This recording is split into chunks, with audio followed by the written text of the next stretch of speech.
All right, karma. For me, it's often patience, which I still have to deal with, or my lack of that. So that's a good example of that. Sometimes, we really know where our karma is when we know what triggers us. And so I'll come back to that later on. I won't start with too many stories. But yeah, it's really in everyday life where we can easily see where our triggers are, where our karmic inheritance is, when we find ourselves challenged. But let's start with what the yoga path is. So the most cited sutra of the Patanjali Sutras is Yoga Chitta Vitri Nirodha. And that's translated by Roy G. Eugene Davis as when the wave-like motions of our mind cease, then we experience samadhi. That's what Patanjali refers to as yoga, samadhi, this experience of unity. When the mental modifications no longer restrict soul awareness, then God realization is experienced. And Roy Eugene Davis further writes, the soul, which is a specialized unit of the infinite, becomes identified with mind and body, and confusion results. So because we as units of the infinite are individualized and live in this world, this alone leads to confusion, and the confusion means that we are not aware of what we really are at all times and do not experience that. The memories, patterns, tendencies, and urges expressing in the mental field obscure the soul's clear awareness of its own reality. When mental modifications are quieted and become dormant, the soul remains conscious of its innate brilliance and beingness. So it's almost like when you see my slides, I have this mountain in the background, which is kind of clouded and a little fog above it, so it's blurred. So in the same sense, we are not always aware of what we are, and we are not always experience that. It's almost like our perception is blurred in that way.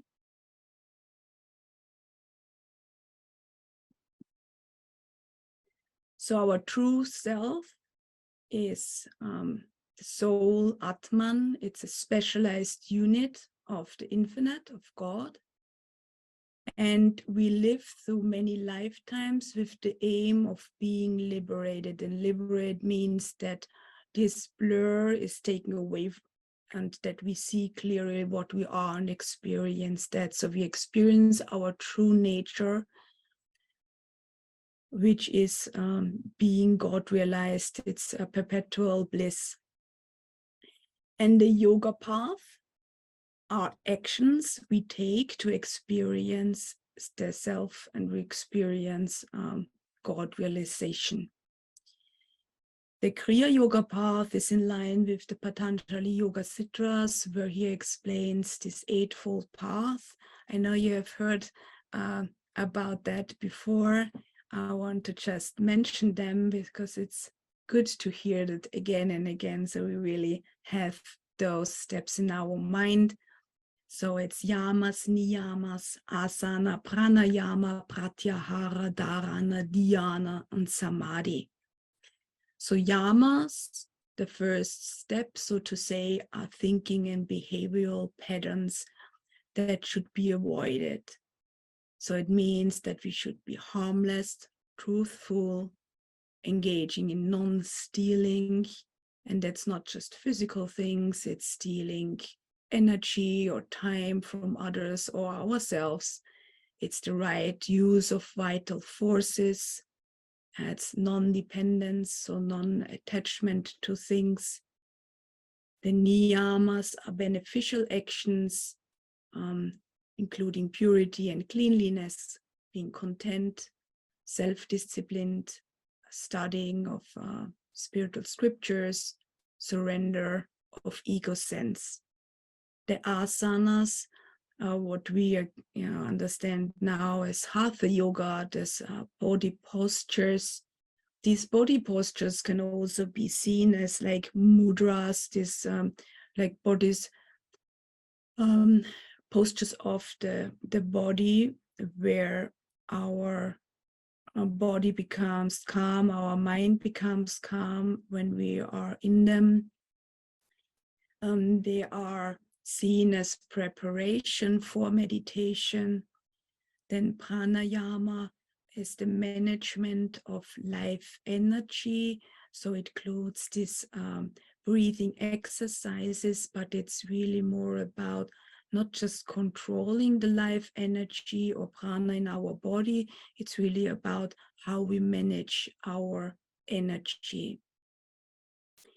Pratyahara is the withdrawal of the senses within. Dharana is the concentration and the practice of concentrating the mind of just one object. Then dhyana is when we have perfected dharana, so when the concentration is effortless, that's then meditation, and from that then the last step is samadhi.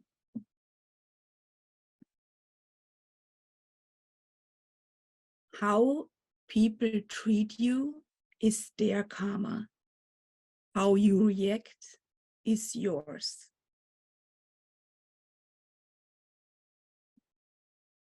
So what is karma? Karma is the law of action and action resulting in a reaction. And Roy Eugene Davis further explains that karma comes from the verbal root, the Sanskrit verb of action. It's the same root as we have for Kriya Yoga. And it's an action that may cause or attract an effect. And this effect includes states of consciousness, mental attitudes, thoughts, beliefs, desires, expectations, emotions, actions, and subconscious conditions. And so these actions and their results can be positive in the way that this what we think, what we speak, what we do, have a positive influence on our spiritual and personal growth. And it can also have a negative one. So then we kind of speak of negative karma, so to say. And the karmic inheritance of mental and emotional patterns, that's what's called samskaras. So according to Mr. Davis, karma influences the state of consciousness. So on one hand, we can think of that former and current yoga practice is influencing our meditation of today, or what kind of experiences we have. But the state of consciousness is also what we hold in our consciousness in a way. So if we are always worried, for example, that someone will, steal from us, then it becomes so ingrained in our state of consciousness that it's also more likely that something like that could happen. It's almost like creative imagination, so to say. So it's kind of has also to do with the state of our consciousness, which relates to our karma and our thinking behavioral patterns, what we then experience. Karma influences our mental attitudes. So how stubborn we are, or are we more naive, our kind of characteristics, so to say. It influences the way we think. If we have, for example, a tendency to obsessive thinking, endless loop thinking, it influences our beliefs. So what belief system, for example, do I feel drawn to? It influences our desires. What do I want from life? What career do I choose? It influences the expectations. What expectations do I have from others or from myself? The emotions we experience. So we are kind of, our karmic inheritance also determines like what dosha we have or what DNA we have. And these influence the tendency, like when we are stressed, when we are under tension, how do we react, or what is our tendencies? Some people, when they're very stressed, they get anxious and then maybe even freeze in the situations. Others get very aggravated, get angry, and have more an explosive nature. And then karma also influences us through the subconscious. So subconscious just means basically what is not in our consciousness, what we are not aware of right now. And this can be, programs or subroutines in our brain, for example, that influences our life, and we may not always be aware of that.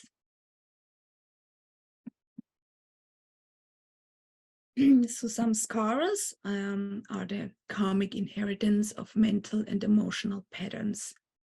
And that's kind of our conditionings, so to say, our habits, and also subconscious programs. And importantly, if we repeat these samskaras, that's what strengthens them. And this is really why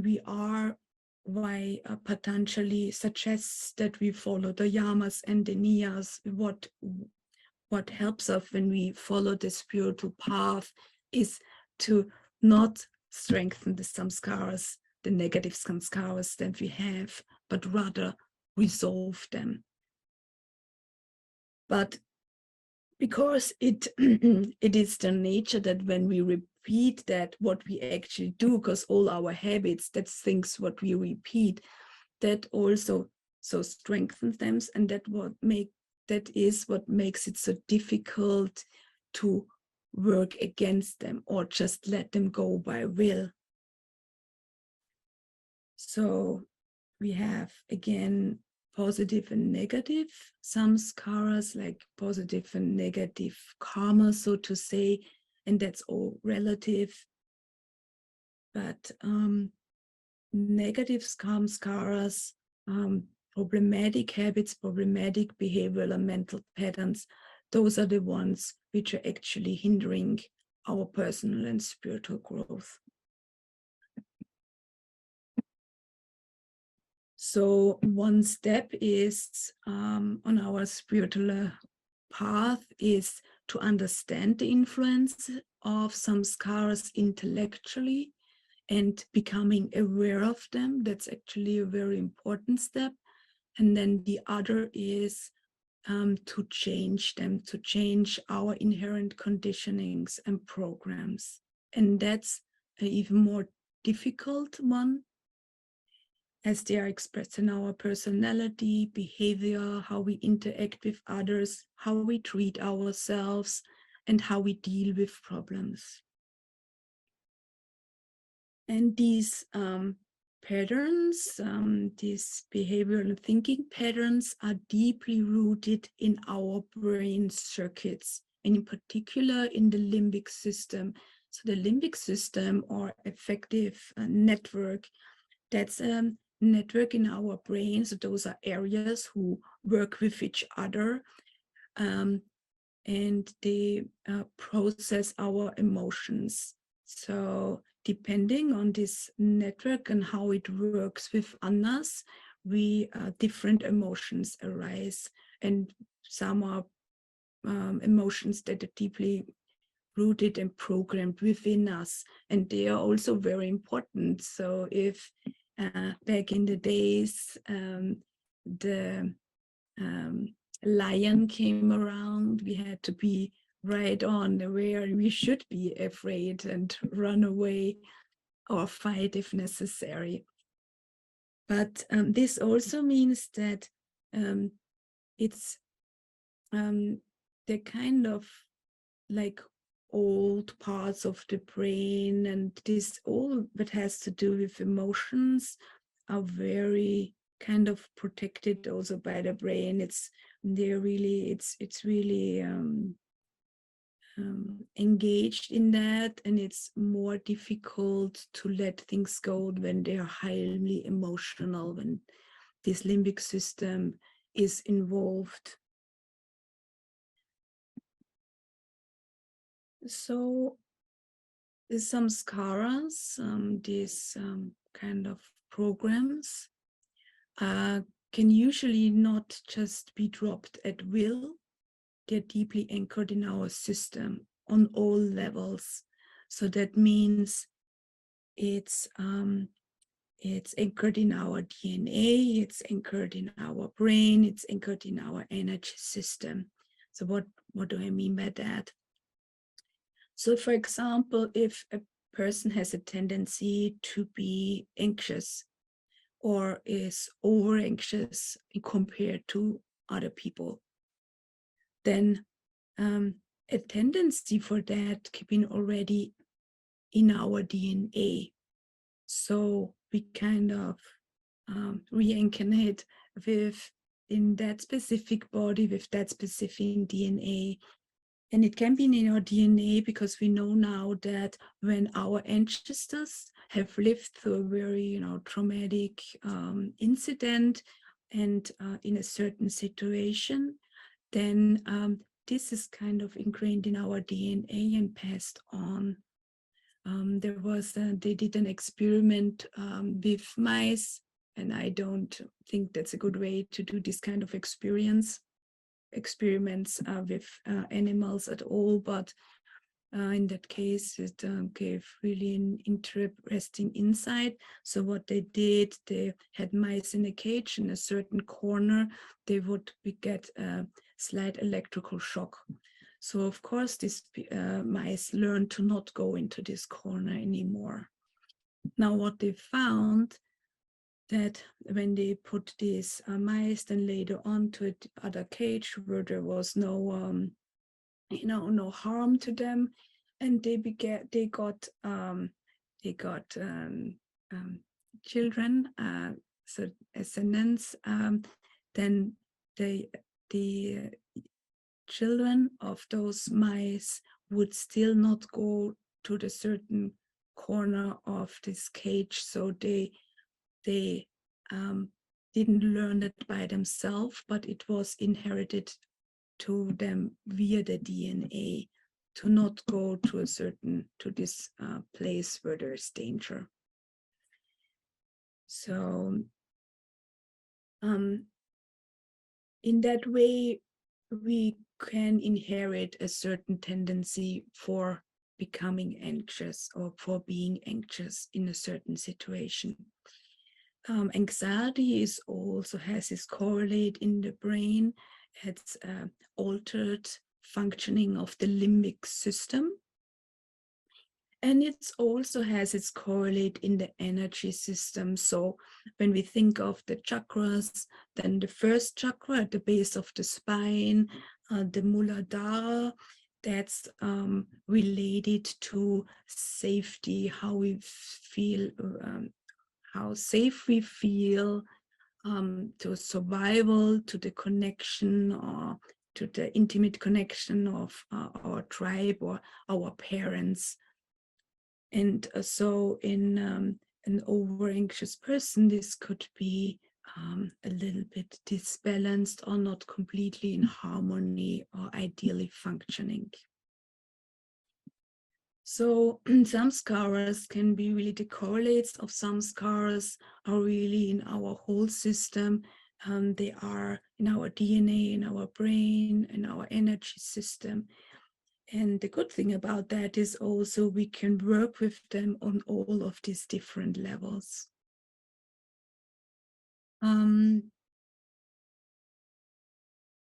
Importantly too is that these negative samskaras need to be resolved to be fully God realized. In that way, we can see that as our task in our life to resolve them. So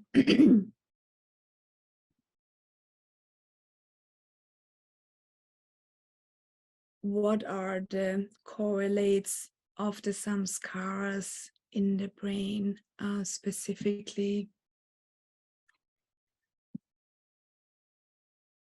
All our thinking and behavioral patterns have their correlates in our brain activity, the brain waves.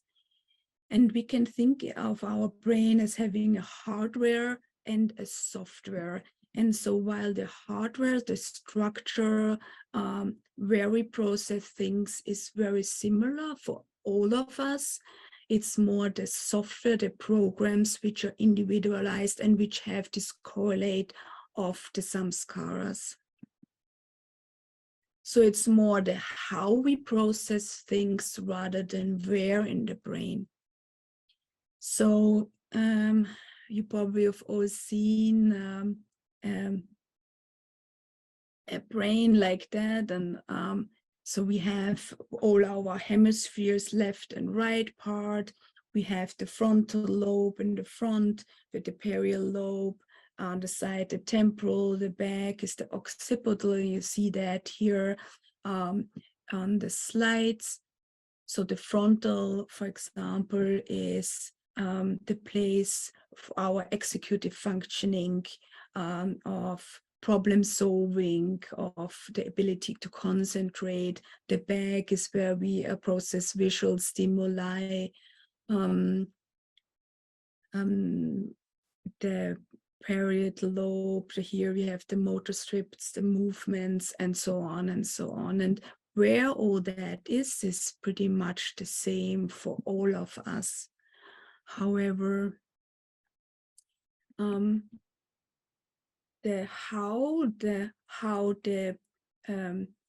what is actually occurring or how information is processed, the software, so to say, determines how we interpret it, a certain situation, and that's actually what the correlate of the samskara would be in the brain. So for example, if you see a big dog running towards you, some of you may be excited because they love dogs. It's maybe their own dog, so it's a wonderful experience. But some others may get triggered, may get anxious, nervous. They don't know their dog. They may have had an experience as a child that they got bit by a dog, or it may be even their DNA because their parents had difficult situation with dogs.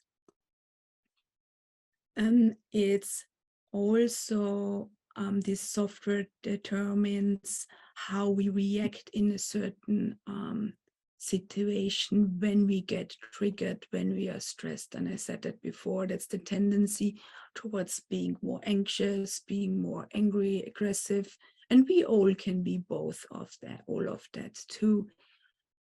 Then the software also determines or shows where we have expertise. For example, in the brain of a piano player, the areas which relate to the fingers are actually enlarged, or we can see if person is a meditator, because even after like 10 hours of meditation, our brain software changes their connection, which are built differently in meditators and so on. And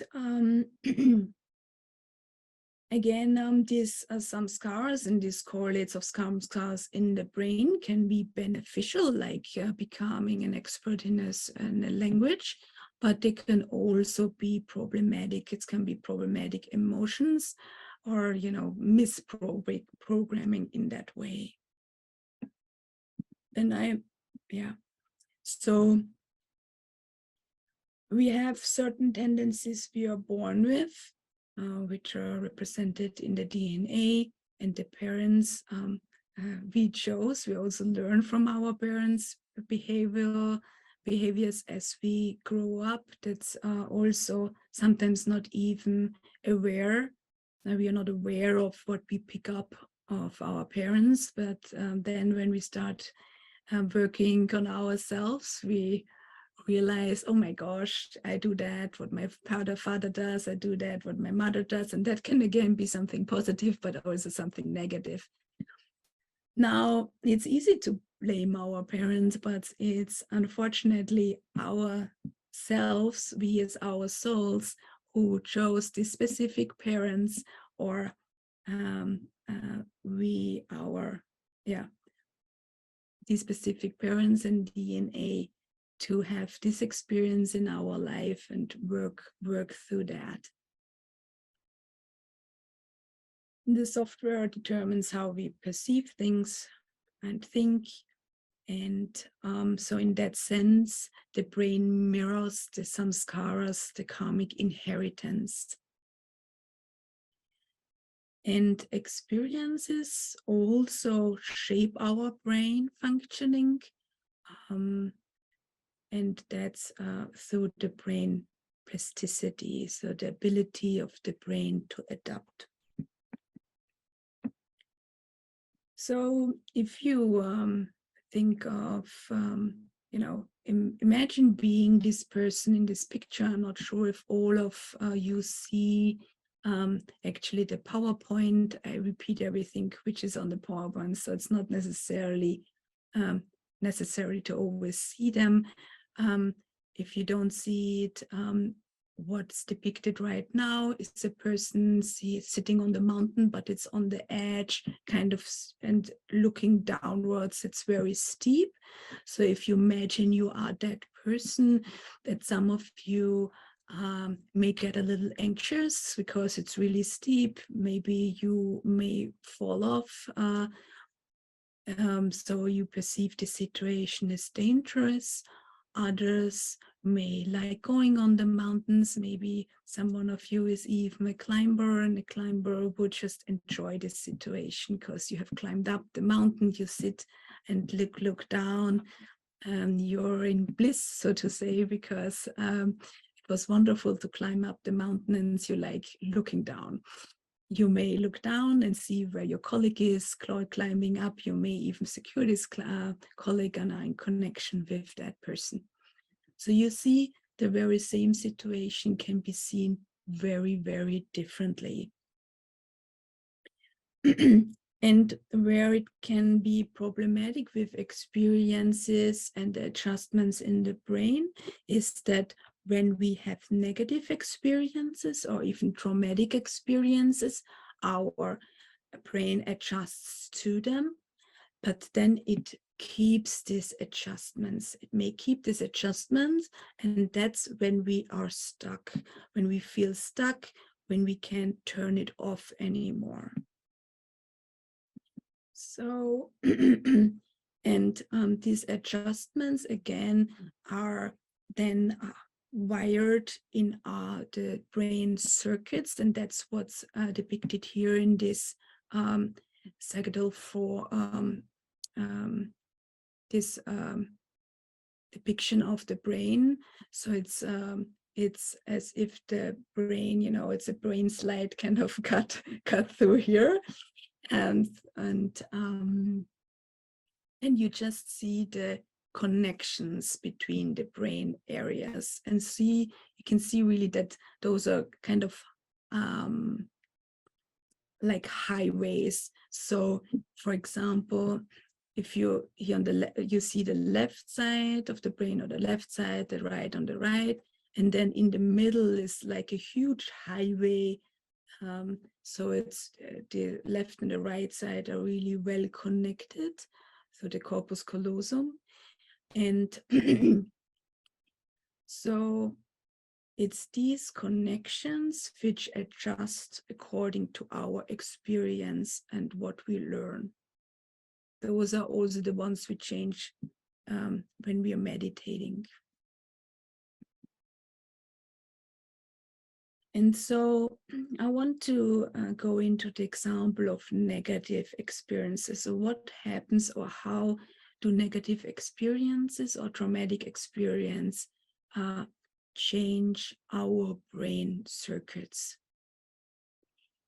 So there can be extreme experiences like a fire, a battle, an accident, violence, neglect, abuse, but also a little negative but less stressful ones, like a divorce, the death of a loved one, job insecurity. So it's really kind of like a variety where there's maybe extremes, but all are stressful. All these experiences maybe experience it's negative, and our system will adjust more or less to it. Now in extreme, if people after a traumatic experience or a series of traumatic experience, when they have what is called post-traumatic stress disorder, so that gets into a clinical definition, and that was known actually hundreds of years before BC already. And in an extreme, for example, there are descriptions of soldiers in a battle, and after a battle, they were so traumatized that they lost their sight, or they lost their abilities to speak, although they weren't physically harmed. So negative experiences can really dramatically change the brain, change how we can express ourselves and how we perceive and experience life. But again, that's a variety. So it's really like from, little stress to huge traumatic events, but all of them kind of influence us. And it's indeed like a stressful situation means just that we have an experience where we have to adapt to. And if it's something small, it's not a problem. Actually, our body and mind adjusts all the time. Like when we go from a warmer to a cooler room, our hair stands up, our body adjusts. If we go from a darker environment to a lighter, our eyes adjust. If we move to another country, we learn to adjust to that culture. So those are all events we adjust to. We adjust to giving birth, having a child, we adjust to new job, and so on and so on. Now, it depends how we interpret that, and how flexible our system is, how easy it is for us to adjust. Now, when we have a few of these stresses in our lives, and it can actually be positive or negative, it can be starting a great job, it can be getting married, but it's still defined as stressor because we have to adjust to it. Now, the more of these stressors, especially when we see them as negative, the more they add up, the more difficult it is for us to adjust to it. Now, this adaptation then changes our perception and our behavior and our thinking patterns thereafter, because our system kind of protects us because it adjusts to them. So we can better deal with them afterwards. Now, this adjustment, however, can be difficult for us, especially when we later on are in a safe environment. But our system can get stuck and loses its flexibility to go back to normal, so to say. So symptoms which may arise from traumatic experiences are emotional numbing, anger outbursts, sudden fear reactions, insomnia, nightmares. And if they are not as traumatic, but we are stressed over a longer period of time, we, for example, feel more irritable, we are getting triggered more easily. So we get much easier anxious, much easier angry, and so on and so on. And these post-traumatic changes are a series of normal nervous and behavioral responses to circumstances that are themselves abnormal. And these changes potentially lead to structural and functional changes in the brain. So it's kind of a compensatory response pattern. And these lead, in the case of traumatic or negative experiences, they can lead to a heightened nervous system vigilance. So we are more vigilant all the time. Our nervous system, the autonomic nervous system, which has its part sympathetic and parasympathetic. So the sympathetic is more when we go into flight and fight and flight.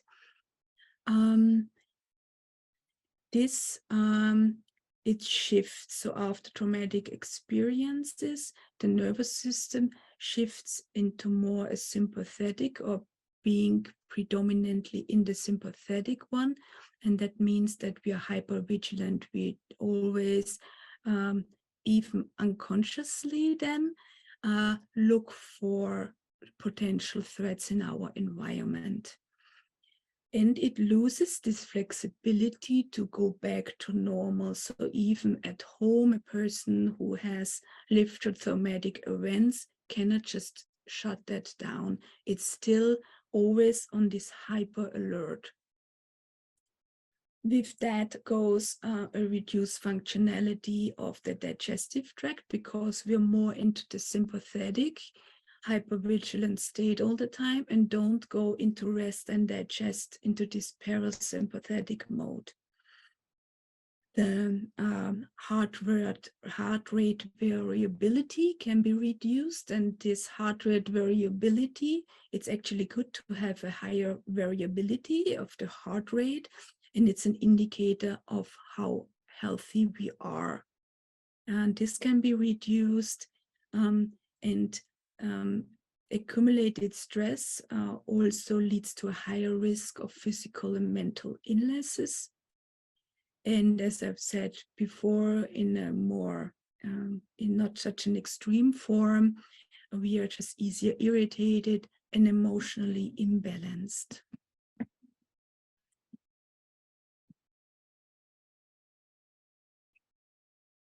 So these adjustments to negative experiences also leads to us that additional stresses in our life are perceived as more prominent. So we're always on alert, and we see the threat right away, and much more so than others. And even if a threat may not really be a threat for the majority of people, if we are in a heightened state, your brain will more easily say, oh, that's a threat. So the brain regulation of what is perceived as threatening is lowered. And there are also environmental and genetic influences determining how resilient we are, or we are vulnerable we are towards stress, or if we are more likely actually to later develop a post-traumatic stress disorder, or how our brain structure is, to what degree our brain circuits are altered. And when a very important thing regarding that is actually what we experience when we are young. So early trauma, early stresses in our life will later on go towards a higher risk. So then we have a higher risk later on in our life to have a more difficult time to adjust to stresses. So when we have difficult childhood, then it's much harder for us later on to deal with stresses in our life, and we are more likely to develop, in a clinical sense, a post-traumatic stress disorder. You may have heard of the ACEs. There is questions and adverse childhood experiences.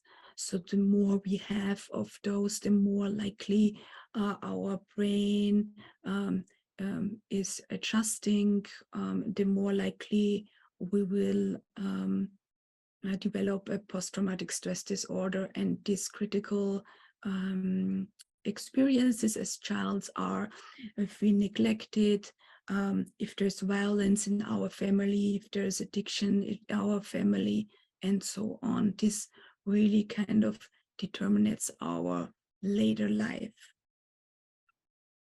and makes us more prone to becoming less flexible in adjusting back after traumatic experiences. So resilience will be lowered. So how are these adjustments manifesting in our brain? There are different networks in the brain in different areas which are altered due to trauma or to negative experiences. And it doesn't mean if you have one negative experience that your whole brain circuits are changed forever. But if we have traumatic experiences over a longer period of time, it depends of how negative they are, so how traumatic they are, how often we experience them, and the period over how long the period is we experience them. And then, so if we add that up, it's more likely that our brain is adjusting to them, changing in a way that it stays with that adjustments later on. And so there are areas like the hippocampus, the amygdala, the limbic system that may adjust, and they relate to the autonomic nervous system. And these changes will then change the emotional processing and how we emotionally respond to a situation.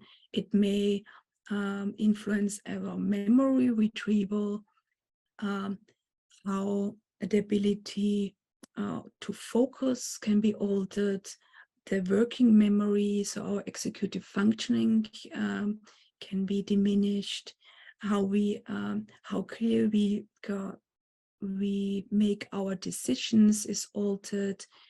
We have a poorly regulated stress response. There may also be comorbidities with other things like depression. So people who have had a lot of trauma, they are more likely to have an anxiety disorder or go towards a depression. The networks which are affected in the brain is the saliency network. So that really kind of determines how we attend or how we react to external stimuli or to a situation. It determines when is something a threat. Then the affective network may be altered due to trauma. That's how the emotional response is. The executive network is the reasoning and analytic thinking. If people had a lot of trauma, actually, the reasoning, the capabilities, these areas are actually less active. It also alters the default mode network in the brain, and that if that is overactive after trauma, that's when we have this endless loop thinking. We think of how others think of us, what could happen, and so, and that goes on and on and on. But it's an overreaction, really, and is not ideally working for us.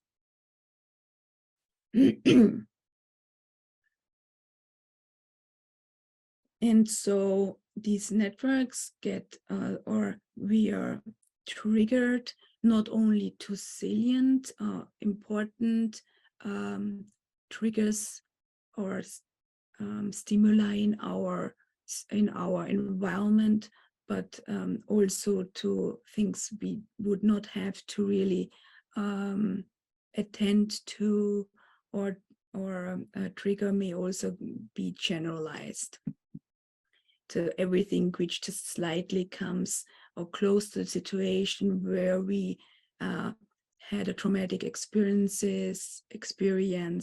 then will trigger us right away. So in that sense, we remain in this hyperactive state all the time, even in the absence of any triggering stimuli. And as you can imagine, this will also influence sleep. So people don't sleep anymore that well. If you don't sleep that well, you don't digest what you have experienced during the day that well. The memories are not can affect your memory, because memory is formed during sleep. And all the above symptoms I mentioned above can come from these altered states of altered states of the brain. So what do people do if they are in that altered state of brain functioning? A lot of people do self-medicate. That's why you find in veterans a number, it's an increase on alcohol and drug use, because drugs like alcohol and others, they actually kind of calm these brain circuits. So in that way, alcoholism may be a self-medication. People also, of course, then get prescribed medication and engage in all different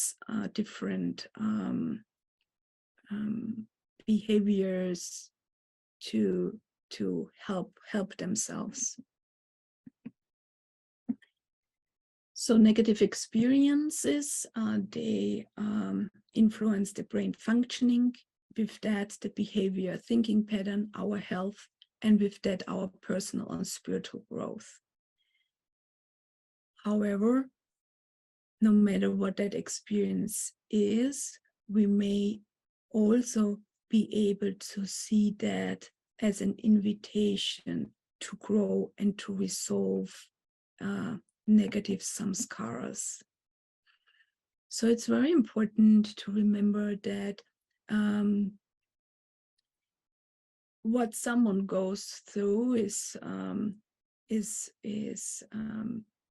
we cannot make any conclusions about what someone goes through. It doesn't matter what someone goes through.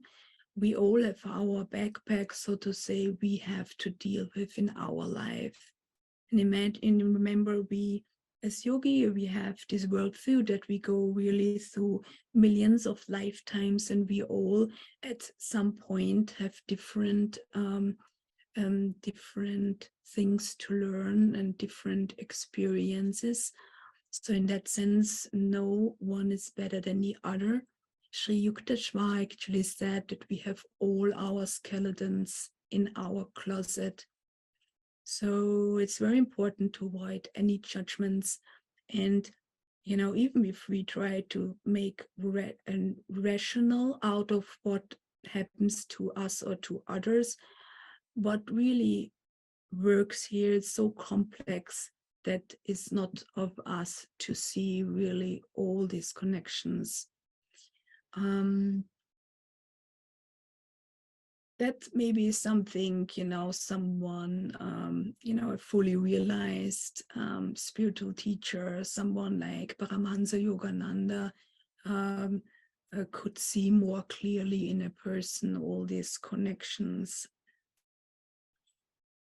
And in that sense, we have all work to do, all things to learn, because otherwise we wouldn't be here. So how do we dissolve negative samskaras?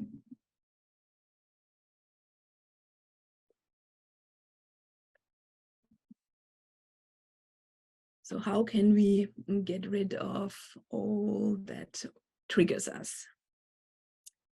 So to dissolve negative samskaras, like I said, they are in our brain like high-rise, really ingrained. So it's not so easily to just let them go by will.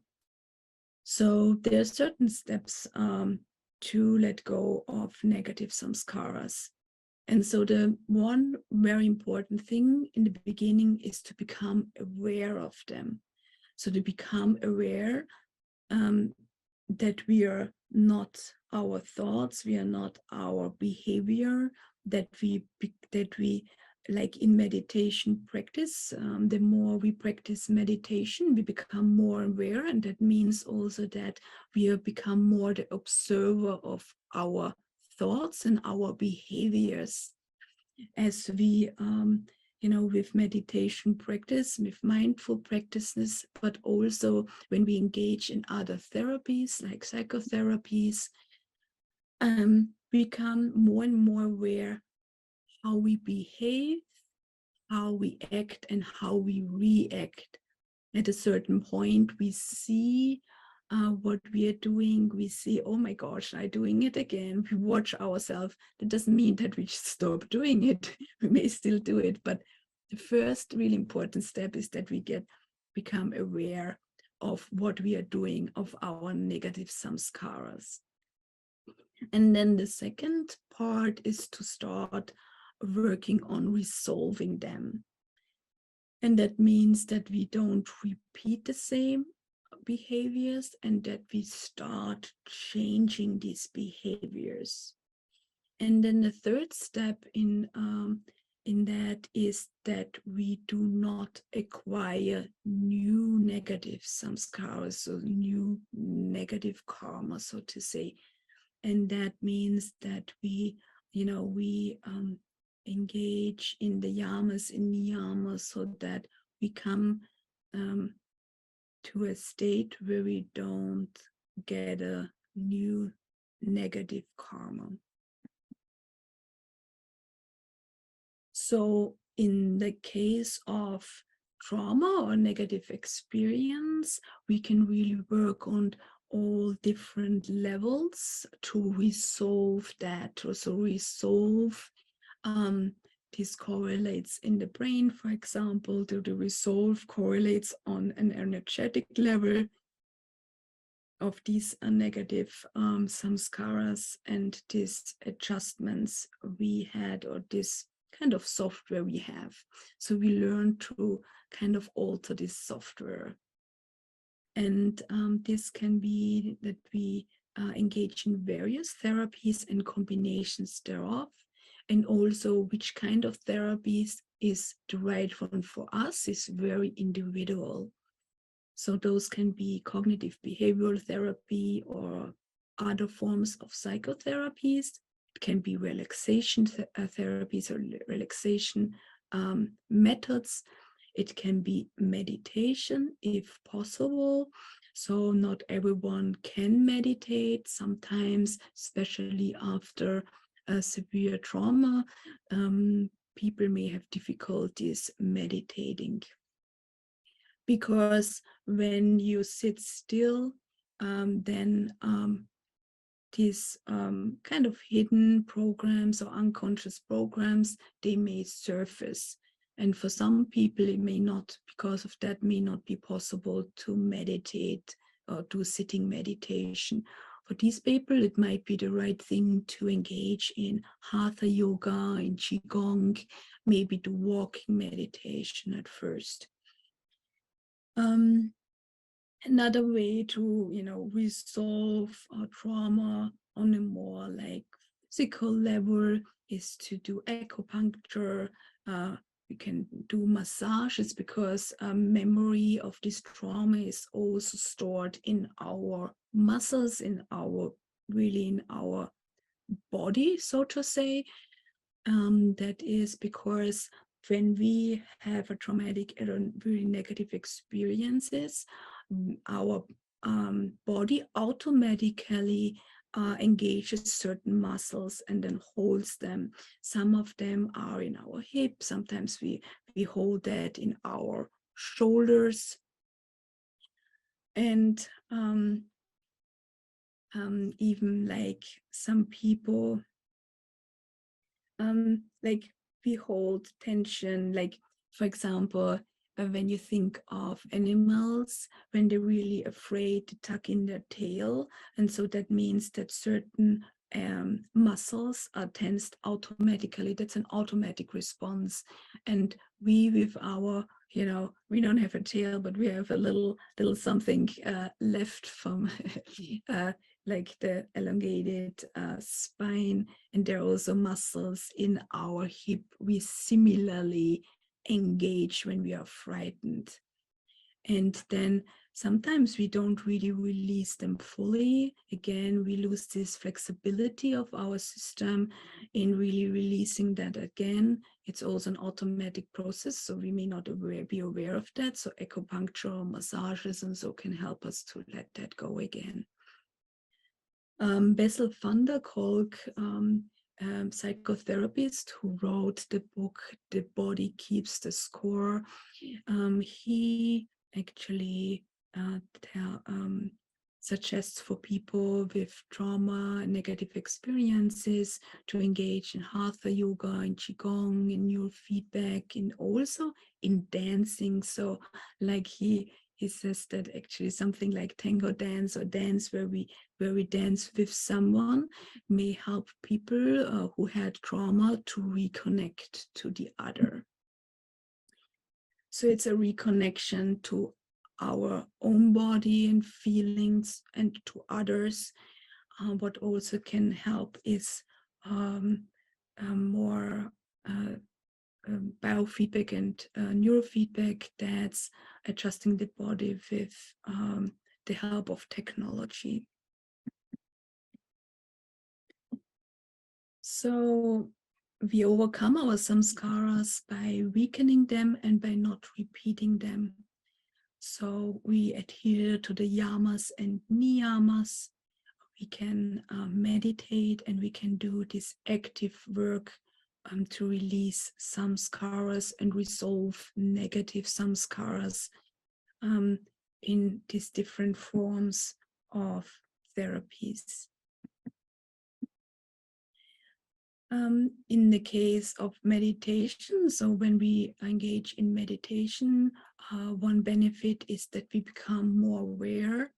We know who we are. We get to learn who we are.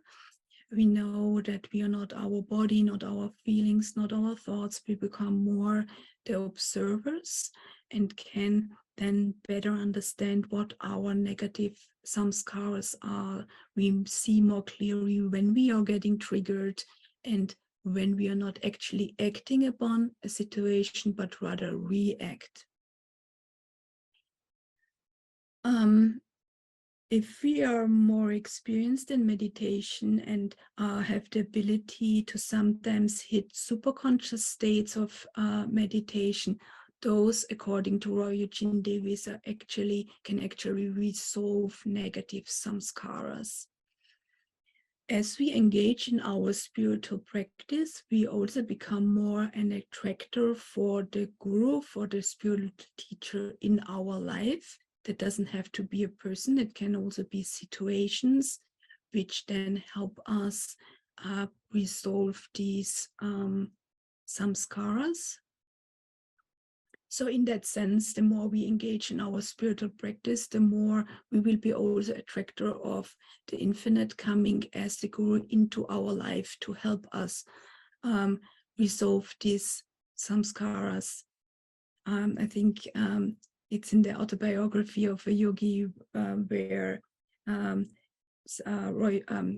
Yogananda points out that when someone actually becomes a disciple, that the guru kind of takes on some of this negative karma, kind of resolves that for that person. And in that way, also grace itself, so divine grace, can help us to resolve negative samskaras. And however, not, as I mentioned, not all of us may be able to do sitting meditations. Some may have difficulties focusing. If you have difficulties focusing, it might be helpful to use mantras, and you can repeat them aloud even. So you can stay focused more easily over a longer period of time. You can also chant, engage in devotional chanting, and again, if it's so that sitting quietly triggers more like unpleasant feelings, and if that's too difficult for you at that time, then that's where you may want to engage in more walking meditations, more hatha yoga, and qigong, because those also, with them you can also learn to go and resolve through samskaras. And then really engage maybe in a therapy and combinations of all these forms. When it comes to resolving samskaras in the brain, so the brain correlate of them, then the brain plasticity, so the ability of our brain to learn, to reconnect and adjust, is actually that which facilitates that. So thinking and behavioral patterns can be retrained. That can be through self-directed brain plasticity, as we have it in meditation. It can be in a therapeutical setting where someone acknowledges what happened to us, what we have lived through, and that acknowledgement of other can be healing and resolving samskaras. It can be aha moments in therapies which we resolve samskaras. We can work with affirmations and also on technical or more EEG-based level, we can retrain brain circuits in the brain through neurofeedback. Neurofeedback is a non-invasive method to retrain the brain, and it works like depicted here in this graph. So what happens during neurofeedback is that the brain activity is measured in real time, and then this is fed into a computer, into a software, and this software displays on the screen what actually is going on in your brain in real time. And often you work with a graph. So, for example, the graph here would be like a seesaw, and for example, the software is programmed that way that when in case of anxiety, the limbic system is overreactive, you are in an anxious state, and this kind of this seesaw, would wiggle or be, one way or the other. And then as your brain is calming down, it equals out. So it kind of mirrors what your brain is doing. And in doing so, you can learn to control and change your brain circuits. And on another level, we can work resolving our samskaras through sound. We are vibrational beings, so on our subtle level, we are vibrating. Everything is vibrating. Our cells are vibrating. Our organs are vibrating. And they can be vibrating in a more harmonious way or less so. And again, here we have to rebalance all the time on a vibrational level. And we can do so by, for example, mantra practice, but also in with sound healing, when sound healing with gongs, with sound bowls, with tuning forks. And Albert Einstein actually said that we are slowed down light and sound waves, a walking bundle of frequencies tuned to the cosmos. And so we can tune ourselves, so we can think of our body and energy system, that we can tune it as like an instrument. And so we can attune it to our Kriya Yoga lineage, for example, by using the mantra Hong Saw, or we can also tune ourselves to a specific deity, like, for example, Ganesha is the remover of obstacles. So he represents the energy which helps us removing obstacles in our life. Now, when we use Ganesha mantra, then we strengthen this energy within us. So we strengthen this energy which in us, which then will be manifested stronger within us, and then helps us go through and over obstacles in our life. When you truly understand karma, then you realize you are responsible for everything in your life. In that sense, we can see negative experiences, or when we're getting triggered, as opportunity and as invitation to become more and more the hero in our life, the actor rather than the victim, and see any situation really as an opportunity to grow and an opportunity to adjust. So we are really invited to actively engage in resolving karma. As yogis, we are here to learn, to resolve, and to unfold towards our true nature, which is samadhi, perpetual bliss.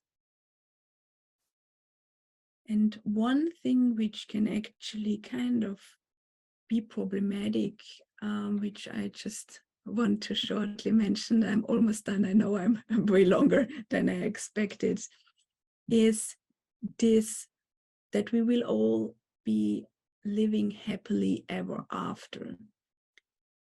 And in a yogic sense, we're here to learn. And it's more when we really reach as God realization, that we are not in the Maya anymore and not being triggered anymore.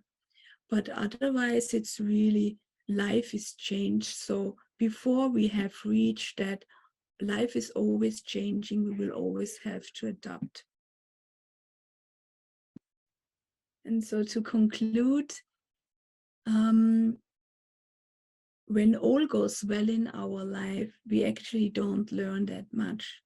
So in that sense, negative experiences can be seen as an invitation of the infinite to let go of problematic thinking and behavioral patterns. We can learn and dissolve this fog, this cloud, which is blurring our true nature.